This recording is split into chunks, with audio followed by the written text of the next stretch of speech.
ขอนอบน้อมแด่พระผู้มีพระภาคเจ้าพระองค์นั้น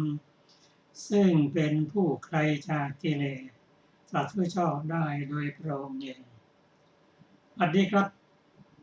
ท่านผู้ฟังที่เคารพครับท่านผู้ฟังกำลังรับฟังรายการศึกษาธรรมนำสุขมีเสนอแก่ท่านผู้ฟังทุกวันเสาร์ตั้งแต่เวลา 15 นาฬิกาถึง 16 นาฬิกาดำเนินรายการในกระผมมเอกธนัทเดชะมีอาจารย์สุรภาเดชะเป็นผู้ร่วมรายการวันนี้เราได้นำมัตตปิฎกเล่มที่ 32 มาศึกษากันในพระสูตรที่เกี่ยวกับการเกิดขึ้นการอุบัติขึ้นของบุคคลอันเอกว่าบุคคลซึ่งตามมาเพื่อตรัสรู้ตามพระพุทธเจ้าและนำธรรมสั่งสอนนั้นมาช่วยเผยแผ่เพื่อให้บุคคลได้ศึกษาปฏิบัติบรรลุธรรมพ้นจากทุกข์มีความสุขตามสมควรแก่ศรัทธาปัญญาเป็นต้นพระพุทธเจ้านั้นกว่าจะได้มาเป็นพระสัมมาสัมพุทธเจ้าต้องใช้เวลา4 อสงไขยกับ100,000 กับเป็นเวลายาวนานสำหรับผู้มีปัญญาผู้มีวิริยะก็ยาวไปอีกผู้มีความเพียรก็ยาวไปอีกนานไปอีกอย่างไรก็ตามพระพุทธศาสนาก็เป็นธรรมะสมกับคำธรรมนิยามว่าอนิจจังทุกขังอนัตตาทุกสิ่งทุกอย่างมีเกิดขึ้นตั้งอยู่และเสื่อมไปพระพุทธศาสนาก็มีอายุประมาณ 5,000 ปีมากกว่านั้นหรือมากกว่านั้นตามสมควรแก่ตัวเร่งหรือผู้ช่วยผู้ปฏิบัติตามคำสอนและเผยแผ่ตราบใดที่ยังมีบุคคลนำมาทำคำสอนมาศึกษาและปฏิบัติอรหันต์ย่อมไม่ขาดจากโลกนี้แต่ถ้าในสมัยใดผู้คนไม่สนใจไม่มีปัญญาไม่นำคำสอนมาศึกษาปฏิบัติและเป็นตัวเร่งให้พุทธศาสนาสิ้นเร็วขึ้นได้เหมือนกันพระองค์ได้กล่าวถึงกลุ่มบุคคลผู้ตั้งความปรารถนาไว้ว่าขอให้ได้แก่ในสมัยพุทธองค์พ้นทุกข์ในสมัยพระองค์จำนวนมากแม้ในกลุ่มของบุคคลบางกลุ่มตั้งความปรารถนาไว้ว่าขอให้พ้นจากทุกข์ถ้าไม่ทันในสมัยพุทธเจ้าของเราคือพระสนาโคดมขอให้มีดวงตาเห็นธรรมในสมัยพระพุทธเจ้าทรงพระนามว่าศรีอริยเมตไตรการอุบัติขึ้นของพระพุทธเจ้านั้นเมื่ออุบัติขึ้นแล้วทำใดที่พระองค์ตรัสรู้ได้ด้วยพระองค์เองพ้นจากทุกข์แล้วพระองค์มีความปรารถนาที่จะให้มหาชนได้พ้นจากทุกข์ให้เทวดาและมนุษย์ประสบความสุขและพ้นจากทุกข์แต่พระธรรมคำสอนที่พระองค์ตรัสรู้นั้นเป็นพระธรรมคำสอนที่สุขุมลุ่มลึกยากที่จะตรึก ยากที่จะนึกเอาและคำสอนนั้นต้องศึกษาให้เข้าใจคือด้านปริยัติและต้องนำมาปฏิบัติด้วยเรียกว่าปฏิบัติปฏิเวทคือความสำเร็จจึงจะเกิดขึ้นพระองค์เป็นเพียงผู้ชี้ทางผู้บุคคลผู้เดินตามที่พระองค์ชี้นั้นจึงจะสำเร็จไม่ได้โดยการสวดหรืออ้อนวอนแต่ต้องนำคำสอนที่เข้าใจแล้วมาปฏิบัติเท่านั้น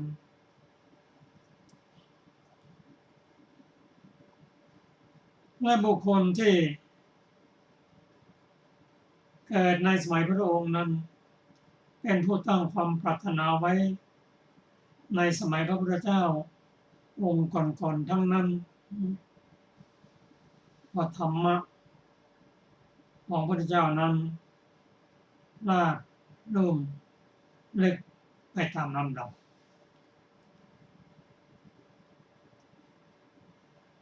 และเป็นผู้ที่ตั้งความปรารถนาไว้ก็จากพระสูตรที่เราศึกษามาทั้งหมดนี้เราเห็นว่าชีวิตของแต่ละท่านนั้นเป็นชีวิตที่เราเรียกว่าโสดาปัตติยังฆะนั่นแหละผู้มีบุญปรารถนาที่จะพบพระพุทธเจ้าพบกับบัณฑิตเมื่อพบแล้วฟังธรรมจากท่านแล้วนำมาพิจารณาและแยกคายแล้วน้อมมาปฏิบัติก็กระทำกันอย่างนั้นทั้งสิ้นทีนี้บุคคลผู้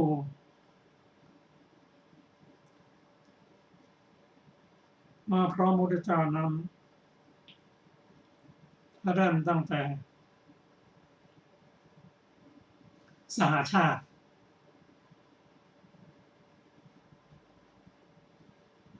นั้นประกอบไปด้วยอรายโสธราพระอานนท์นายฉันนะท่านอุทยี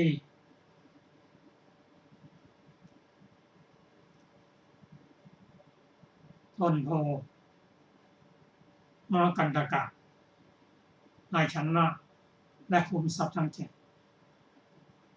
ส่วนบุคคลที่ตามมานั้นที่จะรับคำสอนของพระพุทธเจ้านั้นได้แก่พระปัญจวัคคีย์อันได้แก่ท่านนัญญาโกณทัญญะท่านวัปปะท่านมหานามะท่านพัทยาและท่านอัสสชิทั้งหมดนี้ท่านปรารถนามาทั้งนั้นเลย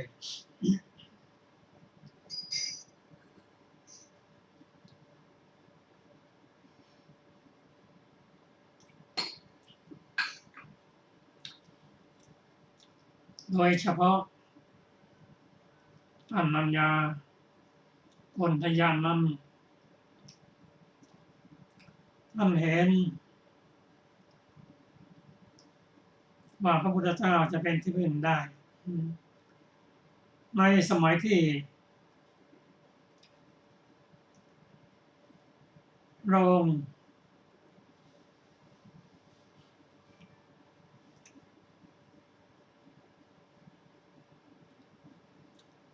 ได้อุบัติขึ้นมา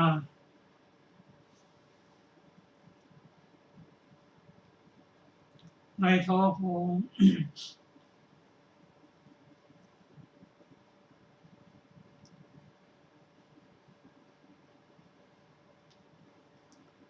องนาง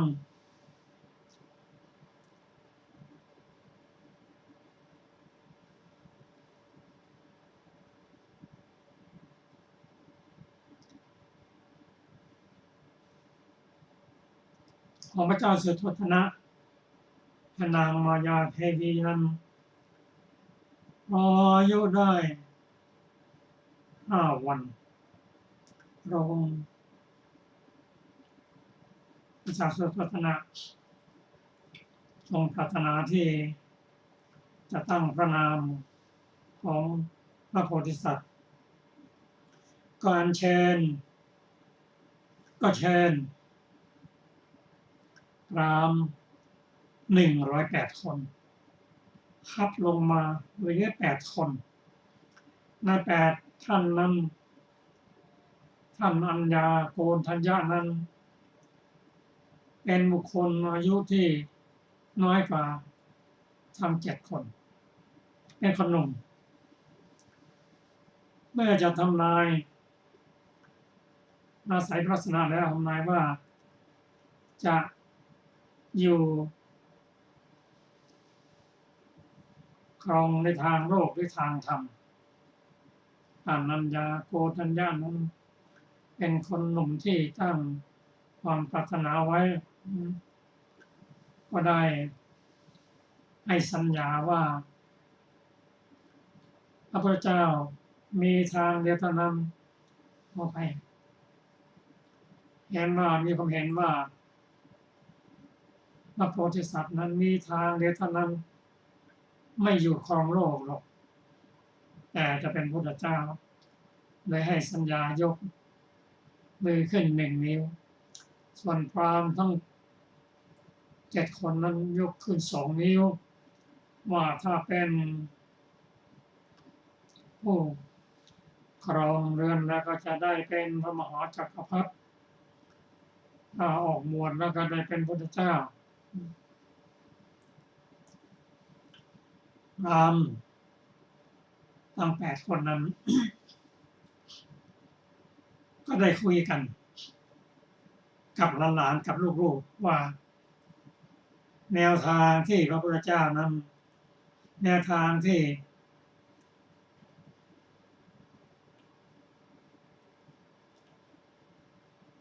พระมหาสัตว์นั้นจะเป็นพระพุทธเจ้าแน่นอนขอให้ลูกหลานๆถ้าพระโพธิสัตว์ออกบวชก็ให้บอกบวชตามด้วยพอพระชนมายุของพระพุทธเจ้าประมาณ29 พรรษาพระองค์ก็ออกพิเนศกรมก็หมดบทของพราหมณ์ทั้งหลายนั้นก็ออกบวชตามมีท่านอัญญาโกณฑัญญะตอนนั้นก็เป็นผู้มีอายุสูงกว่าทั้งหมดรวมกันได้ก็5 ท่านด้วยกันมีท่านอัญญาโกณฑัญญะท่านวัปปะท่านมหานามะท่านพัทยะและท่านอัสสชิพระองค์ทรงยกย่องสรรเสริญบุคคลผู้พ้นจากทุกข์และช่วยการเผยแผ่พุทธศาสนาโดยยกตำแหน่งเอกัตถะให้เป็นบุคคลผู้ที่มีความรู้สูงสุดในแต่ละวิชาเช่นอัญญาโกณฑัญญะนั้นเป็นผู้รู้ราตรีนามเว้นพระพุทธเจ้าซะแล้วท่านอัญญาโกณฑัญญะนั้นเป็นพระสงฆ์รูปแรกของพระพุทธศาสนาทำให้พระศาสนาครบองค์3คือพระพุทธเจ้าพระธรรมและพระสงฆ์มาทอดต้นยาวนานตั้งแต่สมัยพระเจ้าปัชุมุทระท่านทำบุญท่านเริ่มในการเห็นบุคคลผู้มีความสำเร็จเห็นแล้วท่านก็ตั้งความปรารถนาไว้ขอให้ได้เป็นอย่างนั้นตั้งความปรารถนาไว้ก็ทำบุญต่อเนื่องกันมา สมัยพระพุทธเจ้าผ่านมาหลายพระองค์ทีเดียวแต่ละพระองค์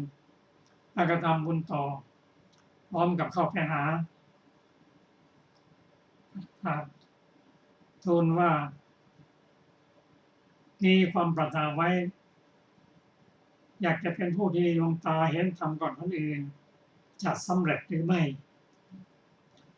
พระพุทธเจ้าที่จะพยากรณ์นั้นท่านไม่พยากรณ์ตามที่พระองค์เข้าใจแต่พยากรณ์ตามเหตุตามปัจจัยซึ่งบุคคลนั้นจะได้เป็นจริงหรือเปล่าดูผลงานดูบุญดูแล้วว่าโอ้ท่านผู้นี้ท่านอัญญาโกณฑายะนั้นจะได้เป็นผู้ที่มีดวงตาเห็นธรรมกว่าท่านอื่นพอท่านทำบุญมาต่อเนื่องแล้วเป็นไปได้ไหมเป็นไปได้เมื่อเป็นไปได้แล้วพระองค์จึงพยากรณ์ว่าในสมัยพุทธเจ้าทรงพระนามว่าพระสมณโคดมท่านจะได้เป็นผู้มีตาดวงธรรมก่อนผู้อื่นเมื่อท่านได้รับพยากรณ์อย่างนั้นท่านก็ทำบุญต่อเนื่องกันไปหลายภพหลายชาติความปรารถนาของท่านจึงสำเร็จเพราะตั้งความปรารถนาไว้ทำบุญต่อเนื่องกันมาให้เหมาะสมกับเหตุที่จะได้ผลตามนั้นนอกจากนั้นพระองค์ก็ได้สรรเสริญบุคคลที่เป็นพระอรหันต์แล้วสืบทอดศาสนาโดยเฉพาะท่านพระสารีบุตรซึ่งพระองค์ตรัสว่าเป็นพระองค์เสร็จแล้วภิกษุผู้มีปัญญาไม่มีใครเสมอเหมือนท่านพระสารีบุตรพระองค์ทรงยกย่องสรรเสริญบุคคลที่ควรยกย่องท่านพระสารีบุตรกับท่านมหาโมคคัลลานะนั้นเป็นเพื่อนกันมาตั้งสมัยไม่รู้กี่ภพกี่ชาติแล้วท่านมหาโมคคัลลานะนั้นในเอกตคะในทางเป็นผู้มีฤทธิ์เป็นพระองค์เสร็จแล้วไม่มีใครเหมือนท่านมหาโมคคัลลานะ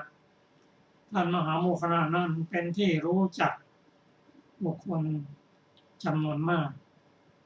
แต่ท่านพระสารีบุตรนั้น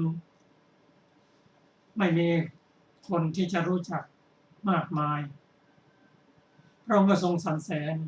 ว่าจะหาวิธีใดที่จะส่งเสริมให้มหาชนรู้ว่าพระสารีบุตรนั้นเป็นผู้มีปัญญาและเป็นผู้ที่ช่วยพระองค์หนุนกงหลอธรรมไม่มีใครเหมือนในคราวที่พระองค์แสดงยมกที่เมืองสาวัตถีแล้วพระองค์ถือว่าพระพุทธเจ้าทุกพระองค์หลังจากที่แสดงยมกแล้วจะไปจำพรรษาที่ไหนพระองค์ทรงทราบว่าดาวดึงส์พระองค์เสด็จขึ้นไปจำพรรษาที่ดาวดึงส์พิภพเพื่อไปแสดงแก่เพื่อไปโปรดแก่พุทธมารดาในการแสดงหลักธรรมที่เรียกว่าอภิธรรมอันได้แก่ธรรมสังคีนิพัง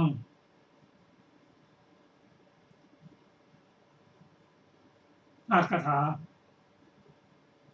กถาวัตถุยมกและปัฏฐานโปรดน้อมลาให้ได้เป็นพระโสดาบันในขณะที่พระองค์เสด็จขึ้น ในจำพรรษาที่ชั้นดาวดึงส์นั้นประชาชนจำนวนมากเฝ้ารอคอยพระพุทธเจ้าว่าหลังจากที่ธัญมูกและพระองค์เสด็จไปไหนไม่เห็นเลยก็ได้เรียนถามท่านพระอนุรุตว่าขอให้เป็นหน้าที่ของท่านมหาโมคคัลลานะเถิดก็ไปอ้อนวอนท่านมหาโมคคัลลานะว่าขอให้ไปทูลถามว่าพระองค์จะเสด็จลงเมื่อไหร่ที่ไหนยังไม่ทราบจะไม่ยอมไปไหนเลยจะอยู่ที่นั่นมหาโมคคัลลานะได้เสด็จขึ้นไปชั้นดาวดึงส์ด้วยฤทธิ์ได้ทูลถามพระผู้เป็นเจ้าพระเจ้าตรัสว่าโมคคัลลานะขณะนี้พี่ชายของเธออยู่ที่ไหนหมายถึงท่านพระสารีบุตรกราบทูลว่าอยู่ที่ประตูเมืองสังกัสสะพระเจ้าค่ะช่วยบอกประชาชนว่าอยากจะพบเราตถาคตก็ไปรออยู่ที่นั่นมหาชนไม่ได้ทราบจากท่านมหาโมคคัลลานะแล้วก็เคลื่อนย้ายกำลังพลทั้งหมดจากกรุงสาวัตถีไปยังเมืองสังกัสสะซึ่งเป็นระยะทางไกลทีเดียวคือ16 โยชน์ไปรอคอยอยู่ที่นั่นท่านจุลอนาถามิณฑิกาเศรษฐีก็ให้ทานเลี้ยงดูตลอดทั้ง3 เดือนรอครบ3 เดือนนะพระองค์มีพระประสงค์จะเสด็จมายังโลกจริงๆแล้วพระองค์เสด็จมาเด็ดขึ้นชั้นบันไดก็9 เพียง 3 ก้าวเท่านั้นเมื่อท้าวสักกะทราบพระประสงค์แล้วจึงให้ท้าววิสุทธิกรรมเนรมิตบันไดทองบันไดเงินและบันไดแก้วมณีตรงกลางสำหรับพระพุทธเจ้าวันเสด็จลงมานั้น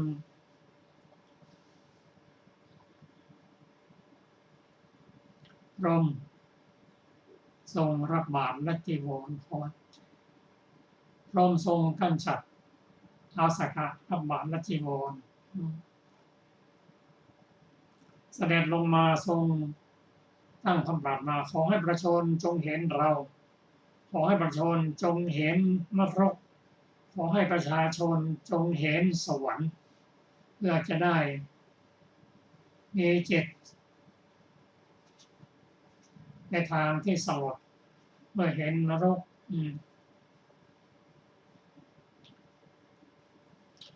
เหตุพระองค์เสด็จลงมา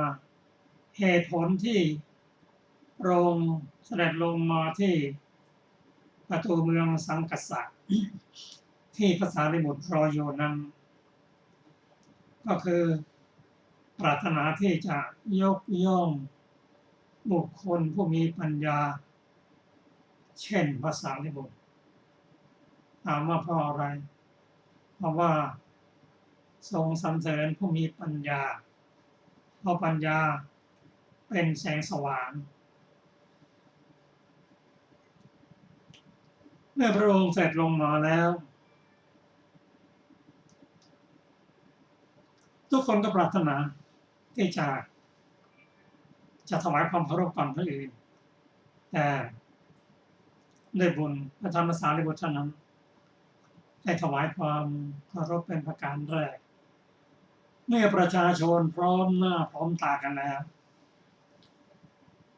ก็เริ่มจะแสดงให้เห็นผู้มีปัญญาตามลำดับตามวิสัยของบุคคลปรารถนาจะฟังธรรมลงมาแสดงธรรมและตั้งปัญหาตั้งธรรมขึ้นมาว่าธรรมที่กล่าวนี้มีใครรู้มั่งก็ปุถุชนผู้เป็นกัลยาณปุถุชนนั้นตอบได้ ผู้เป็นปุถุชนนั้นตอบไม่ได้ปัญหาก็เป็นไปตามลำดับเริ่มตั้งแต่ปัญหาของพระโสดาบันปุถุชนตอบไม่ได้นิ่งหมดพระโสดาบันตอบได้สูงขึ้นมาพระองค์ตัดปัญหาระดับของพระสกทาคามีพระโสดาบันเงียบพระสกทาคามีเท่านั้นตอบปัญหาได้ต่อไปพระองค์ตัดถามปัญหาในระดับของพระอนาคามีพระสกทาคามีเงียบตอบไม่ได้ก็พระอนาคามีบุคคลนั้นตอบปัญหาได้ที่นี่มาถึงปัญหาสูงขึ้นไปคือปัญหาของ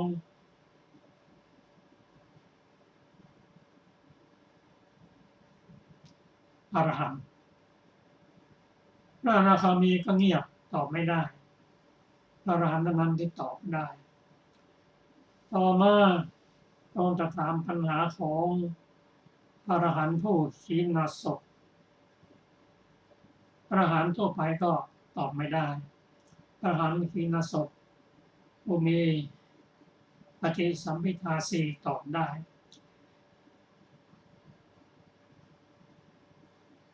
ถามปัญหาของ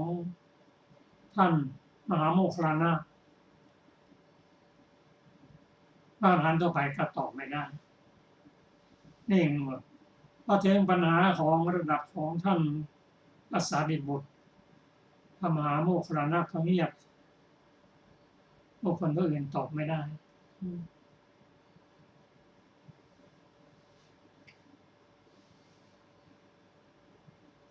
หลังจากที่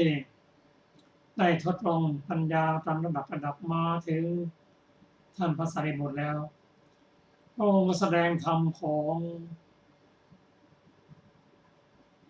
พระสัมมาสัมพุทธเจ้าพระสารีบุตรนี่เงียบเพราะอะไรเพราะว่าใช่วิสัยของพระสารีบุตรเป็นวิสัยของพระพุทธเจ้าท่านนั้นแต่เมื่อทรงจะยกย่องพระสารีบุตรแล้วเห็นพระสารีบุตรตอบไม่ได้แปลไปทิศนั้นทิศนี้เราเห็นว่าท่านลำบากจึงแนะแนวทางให้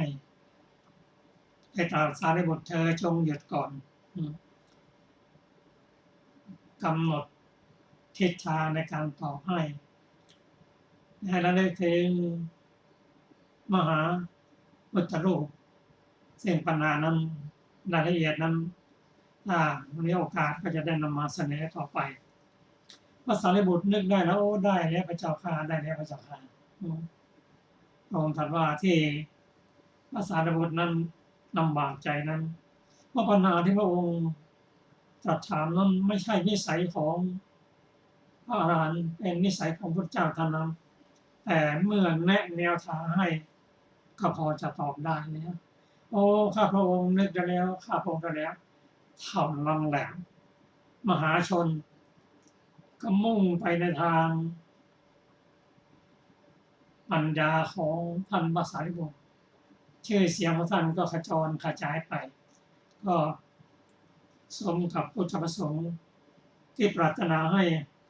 มหาชนทั่วไปรู้จักคุณของปัญญารู้จักผู้มีปัญญาองค์ทรงแสดงบุคคลตามลำดับที่เราได้ศึกษามาคือท่านอัญญาโกฏัญญะท่านพระสารีบุตรท่านมหาโมคคัลลานะต่อไปก็เป็นท่านมหากัสสปะซึ่งเราจะได้ศึกษากันต่อไปก็ขอเชิญอาจารย์สนภา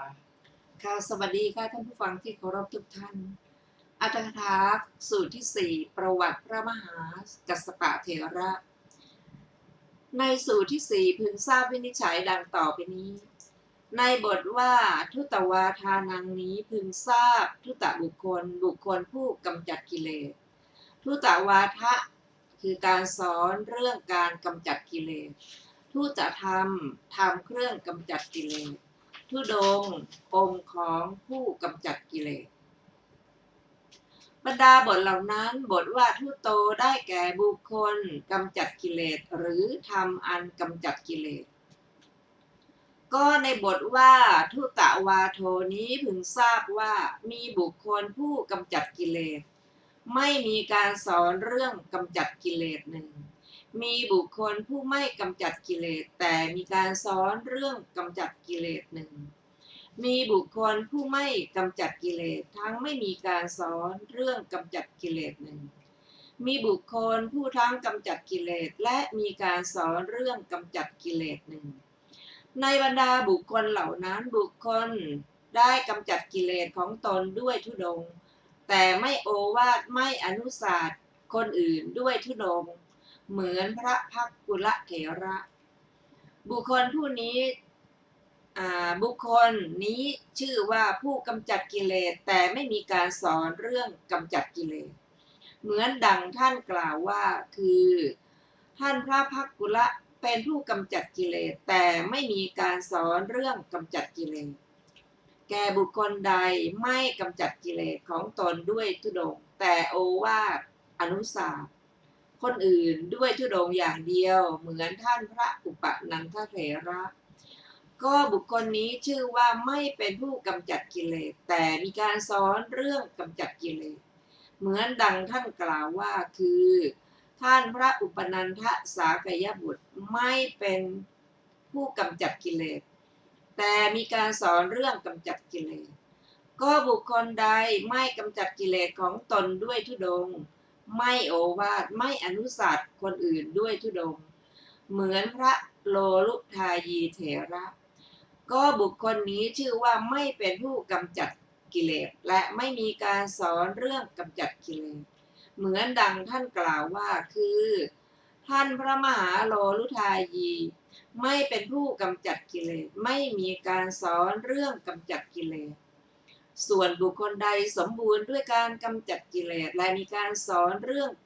กำจัดกิเลสเหมือนพระมหากัสสปะบุคคลนี้ชื่อว่าเป็นผู้กำจัดกิเลสและมีการสอนเรื่องกำจัดกิเลสเหมือนดังท่านกล่าวว่าคือท่านพระมหากัสสปะเป็นผู้กำจัดกิเลสและมีการสอนเรื่องกำจัดกิเลสดังนี้บทว่าทุตธรรมาเวทิตภาความว่าทำ5ประการอันเป็นบริวารของธุดงคเจตนาเหล่านี้คือความเป็นผู้มักน้อยหนึ่งความเป็นผู้สันโดษหนึ่งความเป็นผู้ขัดเกลาหนึ่งความเป็นผู้สงัดหนึ่งความเป็นผู้มีสิ่งนี้หนึ่งคือชื่อว่าทำเครื่องกำจัดกิเลสเพราะพระบาลีว่าอปิจฉังเยวะนิสายะอาศัยความมักน้อยเท่านั้นดังนี้เป็นต้นในธรรม5ประการนั้นความมักน้อยและความสันโดษเป็นอโลภะความขัดเกลาและความวิเวกจัดเข้าในธรรม2ประการคืออโลภะและอโมหะความเป็นผู้มีสิ่งนี้คือญาณ นั่นเองบรรดาอโลภะและอโมหะเหล่านั้นกำจัดความโลภ ในวัตถุที่ต้องห้ามด้วยอโลภะกำจัดโมหะอันปกปิดโทษในวัตถุที่ต้องห้ามเหล่านั้นแหละด้วยอโมหะอันหนึ่งกำจัดกามสุขาริการุโยคอันเป็นไปโดยมุขคือการส่องเสพสิ่งที่ทรงอนุญาตด้วยอโลภะการกำจัดอัตตกิลมัฏฐานุโยคอันเป็นไปโดยมุขคือการขัดเกลายิ่งในธุดงค์ทั้งหลายด้วยอโมหะเพราะฉะนั้นธรรมเหล่านี้พึงทราบว่าธรรมเครื่องกำจัดกิเลสบทว่าทุตังคานิเวทิตัพพานิความว่าพึงทราบธุดงค์13คือปังสุกูลิกังคะ องค์ของภิกษุผู้ถือผ้าบางสุกุลเป็นวัดจนถึงเนสัชชิกังคะ องค์ของภิกษุผู้ถือการนั่งเป็นวัดบทว่าทุตวาทานังยะทิทังมหากัสสโปความว่าทรงสถาปนาไว้ในตำแหน่งเอตทัคคะในระหว่างภิกษุผู้สอนธุดงค์ว่า มหากัสสปะเถระนี้เป็นยอดบทว่ามหากัสสโปความว่าท่านกล่าวว่าท่านพระมหากัสสปะองค์นี้เพราะเทียบกับพระเถระเล็กน้อยเหล่านี้คือพระอุรุเวลกัสสปะพระนาทีกัสสปะพระขยากัสสปะพระกุมารกัสสปะในปัญหากรรมแม้ของพระมหากัสสปะนี้มีเรื่องที่กล่าวตามลำดับดังต่อไปนี้ได้ยินว่าในอดีตการปลายแสนกับพระศาสนา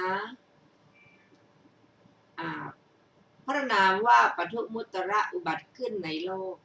เมื่อพระองค์เสด็จเข้าไปอาศัยกรุงหงสาวดีประทับอยู่ในเขมมฤคทายวันกุดุมพีนามว่าเวเทหะมีทรัพย์สมบัติ80โกฏบริโภคอาหารดีแต่เช้าตรู่อธิษฐานองค์อุโบสถคือของหอมและดอกไม้เป็นต้นไปพระวิหารบูชาพระศาสดาไหว้แล้วนั่งณที่ควรส่วนข้างหนึ่งขณะนั้นพระศาสดาทรงสถาปนาสาวกองค์ที่3นามว่ามหานิสพเถระไว้ในตำแหน่งเอตทัคคะว่าดูก่อนภิกษุทั้งหลายนิสภาเป็นยอดของภิกษุสาวกของเราผู้สอนธุดงค์อุบาสกฟังพระดำรัสนั้นแล้วเลื่อมใสเวลาจบธรรมกถามหาชนลุกไปแล้วจึงถวายบังคมพระศาสดากราบทูลว่าข้าแต่พระองค์ผู้เจริญขอพระองค์ทรงรับภิกษาของข้าพระองค์ในวันพรุ่งนี้พระศาสดาตรัสว่าอุบาสกภิกษุสงฆ์มากนะอุบาสกทูลถามว่าข้าแต่พระผู้มีพระภาคเจ้าภิกษุสงฆ์มีประมาณเท่าไหร่พระศาสดาตรัสว่ามีประมาณ6,800,000 องค์อุบาสกกราบทูลว่าข้าแต่พระองค์ผู้เจริญขอพระองค์จงรับภิกษาแม้แต่สามเณรรูปเดียวก็อย่าเหลือไว้ในวิหารพระศาสดาทรงรับนิมนต์ด้วยดุษณีภาพอุบาสกรู้ว่าพระศาสดาทรงรับนิมนต์แล้วจึงไปเรือนตระเตรียมมหาทานในวันรุ่งขึ้นส่งคนให้ไปกราบทูลเวลาภัตตาหารสู่พระศาสดาพระศาสดาทรงถือบาตรและจีวรมีภิกษุสงฆ์ห้อมล้อมไปยังเรือนของอุบาสกประทับนั่งบนอาสนะที่เขาแต่งไว้ถวายเวลาเสร็จหลั่งน้ำทักษิโนทกทรงรับข้าวต้มเป็นต้นได้ทรงสละข้าวสวยแม้อุบาสกก็นั่งอยู่ที่ใกล้พระศาสดาระหว่างนั้นพระมหานิสพเถระกำลังเที่ยวบิณฑบาตเดินไปยังถนนนั้นนั่นแหละอุบาสกเห็นจึงลุกขึ้นไปไหว้พระเถระแล้วกล่าวว่าท่านผู้เจริญขอท่านจงให้บาตรพระเถระได้ให้บาตรอุบาสกกล่าวว่าท่านผู้เจริญขอนิมนต์เข้าไปในเรือนนี้แหละแม้พระศาสดาก็ประทับนั่งอยู่ในเรือนพระเถระกล่าวว่าไม่ควรนะอุบาสกรับบาตรของพระเถระใส่บิณฑบาตเต็มแล้วได้นำออกไปถวายจากนั้นได้เดินส่งพระเถระไปแล้วกลับมานั่งในที่ใกล้พระศาสดากราบทูลอย่างนี้ว่าข้าแต่พระองค์ผู้เจริญพระมหานิสพเถระแม้ข้าพระองค์กล่าวว่าพระศาสดาประทับอยู่ในเรือนก็ไม่ปรารถนาจะเข้ามาพระมหานิสพเถระนั้นมีคุณยิ่งกว่าพระองค์หรือเนาะอันธรรมดาพระพุทธเจ้าทั้งหลายย่อมมีวรรณมัจฉริยะตรณีคุณความดีของคนอื่นลำดับนั้นพระศาสดาตรัสว่าดูก่อนอุบาสกเรานั่งคอยภิกษาอยู่ในเรือนแต่ภิกษุนั้นไม่นั่งคอยภิกษาในเรือนนี้เราอยู่ในเสนาสนะชายบ้านภิกษุนั้นอยู่ในป่าเท่านั้นเราอยู่ในที่มุงบังภิกษุนั้นอยู่กลางแจ้งเท่านั้นดังนี้ภิกษุนั้นมีคุณแน่ๆตรัสประหนึ่งทำมหาสมุทรให้เต็มฉะนั้นอุบาสกแม้ตามปกติเป็นผู้เลื่อมใสดียิ่งอยู่แล้วจึงเป็นประหนึ่งประทีปที่ลุกโพลงอยู่ซ้ำถูกราดด้วยน้ำมันฉะนั้นคิดว่าต้องการอะไรด้วยสมบัติอื่นของเราจะทำความปรารถนาเพื่อต้องการความเป็นยอดของภิกษุทั้งหลายในทุตวาทะในสำนักของพระพุทธเจ้าพระองค์หนึ่งในอนาคตอุบาสกแม้นั้นจึงนิมนต์พระศาสดาอีก ถวายมหาทานทำนองนั้น นั่นแหละถึง7 วันวันที่7ถวายไตรจีวรแก่ภิกษุสงฆ์มีพระพุทธเจ้าเป็นประมุขแล้วหมอบกราบพระบาทของพระศาสดากราบทูลอย่างนี้ว่าข้าแต่พระองค์ผู้เจริญด้วยเมตตากายกรรมเมตตาวจีกรรมเมตตามโนธรรมของข้าพระองค์ผู้ถวายมหาทาน7 วันข้าพระองค์ปรารถนาสมบัติของเทวดาหรือสมบัติของท้าวสุกมารและพรหมสักอย่างก็หาไม่ก็กรรมของข้าพระองค์นี้จะเป็นปัจจัยแก่ความเป็นยอดของภิกษุผู้ทรงธุดงค์3เพื่อต้องการถึงตำแหน่งที่พระมหานิสพเถระถึงแล้วในสำนักของพระพุทธเจ้าพระองค์หนึ่งในอนาคตพระศาสดาทรงตรวจว่าที่อุบาสกนี้ปรารถนาตำแหน่งใหญ่จากสำเร็จหรือไม่หนอทรงเห็นว่าสำเร็จจึงตรัสว่าท่านปรารถนาอัครฐานอันใหญ่โตพระพุทธเจ้าพระนามว่าโคดมจากอุบัติขึ้นในที่สุดแสนกับในอนาคตท่านจะเป็นพระสาวกที่3ของพระโคดมพุทธเจ้าชื่อว่ามหากัสสปะเถระอุบาสกได้ฟังพุทธพยากรณ์นั้นแล้วคิดว่าธรรมดาว่าพระพุทธเจ้าทั้งหลายย่อมไม่ตรัสเป็นคำสอนจึงได้สำคัญสมบัตินั้นเหมือนดังจะฝันเหมือนดังจะได้ในวันพรุ่งนี้อุบาสกนั้นดำรงอยู่ชั่วชีวิตถวายทานมีประการต่างๆรักษาศีลกระทำกุศลกรรมนานับประการตายไปในอัตภาพนั้นแล้วบังเกิดในสวรรค์จำเดิมแต่นั้นเขาเสวยสมบัติทั้งในเทวดาและมนุษย์ในกัปที่91แต่ภัตตรกัปนี้เมื่อพระวิงสสีสัมมาสัมพุทธเจ้าทรงอาศัยกรุงพันธุมดีประทับอยู่ในมฤคทายวันอันเกษมก็จุติจากเทวโลกไปเกิดในตระกูลพราหมณ์เก่าแก่ตระกูลหนึ่งก็ในครั้งนั้นพระผู้มีพระภาคเจ้าพระนามวิปัสสีตรัสพระธรรมเทศนาทุกๆปีที่7ได้มีความโกลาหลใหญ่หลวงเทวดาทั้งหลายทั่วชมพูทวีปได้บอกพราหมณ์นั้นว่าพระศาสดาจักทรงแสดงธรรม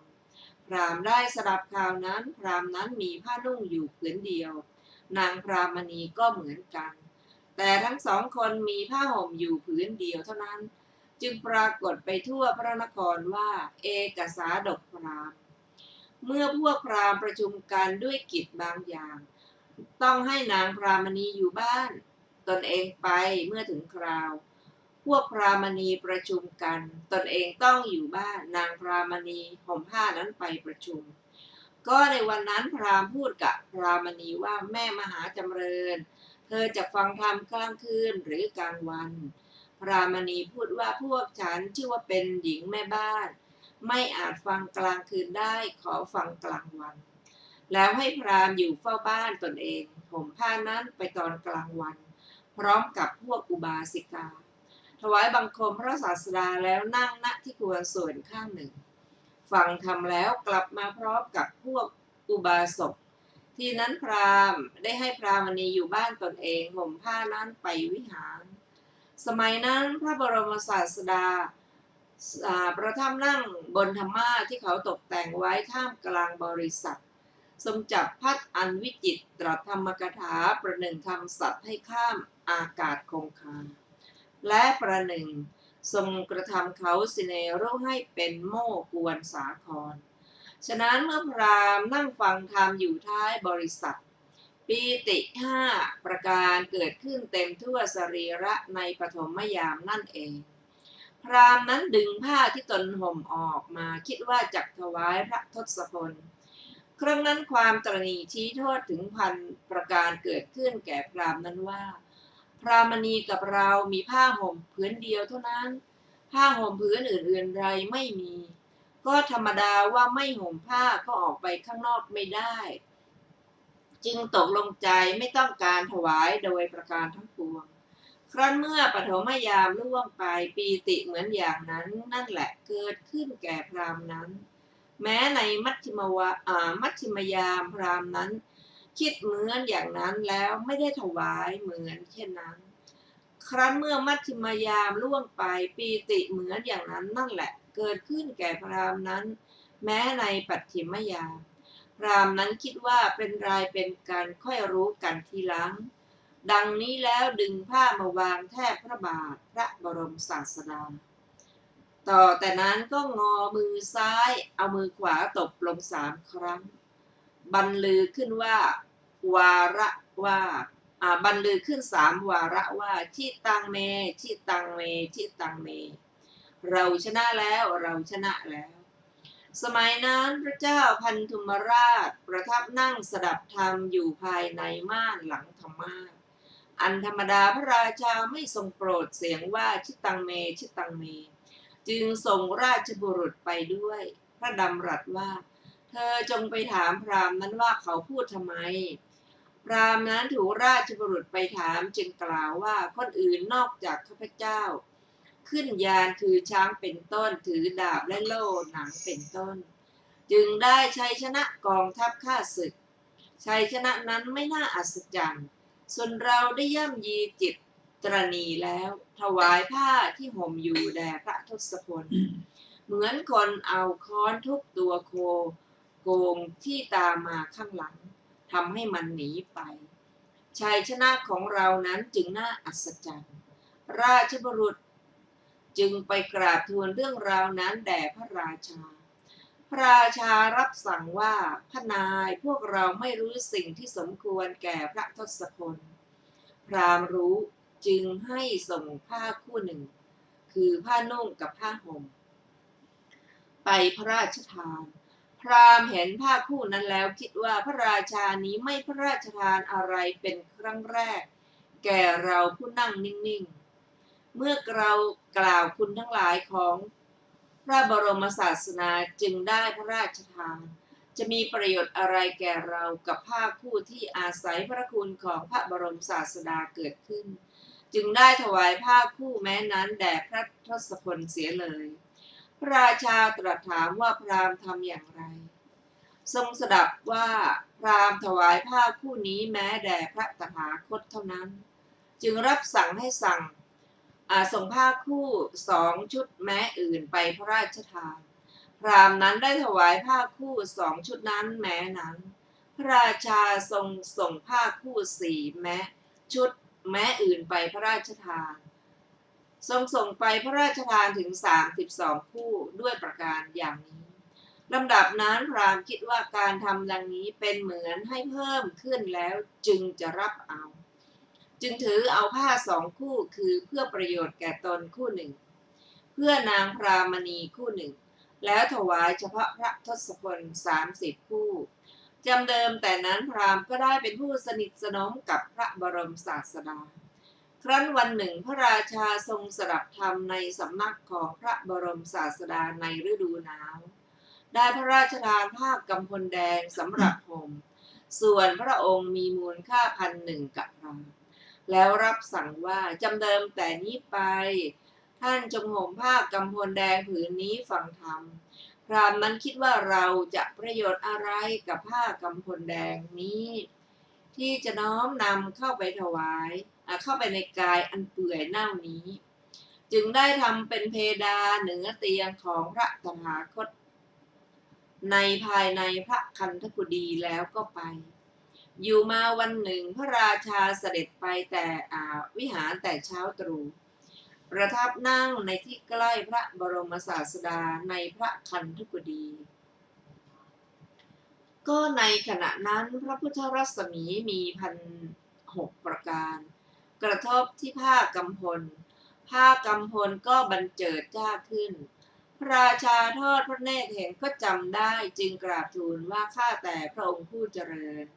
ผ้ากำพลผืนนี้ของข้าพระองค์ให้เอกสาดกพราหมณ์มหาบพิตรพระองค์บูชาพราหมณ์บูชาอาตมภาพพระราชาทรงเลื่อมใสว่าพราหมณ์รู้สิ่งที่เหมาะที่ควรเราไม่รู้จึงพระราชทานสิ่งที่เป็นของเกื้อกูลแก่มนุษย์ทุกอย่างละ8 ชนิด8 ครั้งให้เป็นของประทานชื่อว่าสัพพัท ทกะทานแล้วทรงตั้งให้เป็นปุโรหิตพราหมณ์นั้นคิดว่าชื่อว่าของ8ชนิด8ครั้งก็เป็น64ชนิดจึงสลากพัด84ที่64ที่ให้ทานรักษาศีลตลอดชีวิตจุติจากชาตินั้นไปเกิดในสวรรค์จุติจากสวรรค์กลับมาเกิดในเรือนของกุดุมพีในกรุงพาราณสีในระหว่างการของพระพุทธเจ้าสองพระองค์คือพระผู้มีพระภาคเจ้าโกนาคมนะและพระกัสสปะทศพลในกับนี้เขาเจริญวัยก็แต่งงานมีเย้าเรือนวันหนึ่งเดินเที่ยวพักผ่อนไปในป่าก็สมัยนั้นพระปัจเจกพุทธเจ้ากระทำจีวรกรรมคือการเย็บจีวรอยู่ที่ริมแม่น้ำผ้าอหาวาตะคือผ้าแผ่นบางๆที่ทาบไปตามชายสบงจีวรและสังฆาติไม่พอจึงเริ่มจะพับเก็บเขาเห็นเข้าจึงกล่าวถามว่าเพราะอะไรจึงจะพับเก็บเสียเล่าพระเจ้าค่ะพระปัจเจกพุทธเจ้ากล่าวว่าผ้าอนุวาตไม่พอกุดุมพีกล่าวว่าโปรดเอาผ้าสาดกนี้ทำเถิดเจ้าค่ะเขาถวายผ้าสาดกแล้วตั้งความปรารถนาว่าในที่ข้าพเจ้าเกิดแล้วความเลื่อมใสขอจงอย่าได้มีครั้งนั้นพระปัจเจกพุทธเจ้าเข้าไปบิณฑบาตแม้ในเรือนของเขาในเมื่อภรรยากับน้องสาวกำลังทะเลาะกันทีนั้นน้องสาวของเขาถวายบิณฑบาตแก่พระปัจเจกพุทธเจ้าแล้วกล่าวอย่างนี้มุ่งถึงภรรยาของเขาตั้งความปรารถนาว่าขอให้เราห่างไกลหญิงพาลเห็นป่านนี้100 โยชน์ภรรยาของเขายืนอยู่ที่ลานบ้านได้ยินจึงคิดว่าพระรูปนี้จงอย่าได้ฉันอาหารที่นางคนนี้ถวายจึงจับบาตรมาเทบิณฑบาตทิ้งแล้วเอาเปลือกตมมาใส่จนเต็มนางเห็นจึงกล่าวว่าหญิงพาลเจ้าจงจงบริภาคเราก่อนเถิดการเทพระตาหารจากบาตรของท่านผู้ได้บำเพ็ญบารมีมา2 อสงไขยแห่งปานนี้แล้วใส่เปลือกตมให้ไม่สมควรเลยครั้งนั้นภรรยาของเขาเกิดความสำนึกขึ้นได้จึงกล่าวว่าโปรดหยุดก่อนเจ้าค่ะแล้วเทเปลือกตมออกล้างบาตรฉโลมด้วยผงเครื่องหอมแล้วได้ใส่ของมีรสอร่อย4 อย่างเต็มบาตรแล้ววางถวายบาตรอันผุดผ่องด้วยเนยใสมีสีเหมือนกลีบประทุมอันลาดรดลงข้างบนในมือของพระปัจเจกพุทธเจ้าตั้งความปรารถนาว่าสรีระของเราจงผุดผ่องเหมือนบิณฑบาตอันผุดผ่องนี้เถิดพระปัจเจกพุทธเจ้าอนุโมทนาแล้วเหาะขึ้นสู่อากาศท่านผู้ฟังที่เคารพวันนี้รายการศึกษาพระพุทธศาสนาตามพระไตรปิฎกก็ในหมดเวลาลงแล้วขอขอบพระคุณทุกท่านที่ได้ร่วมศึกษาด้วยกันเราจะมาพบกันใหม่ในวันศุกร์หน้าเวลา 14 นาฬิกาเป็นต้นไปวันนี้สวัสดีปีใหม่ค่ะสวัสดีค่ะ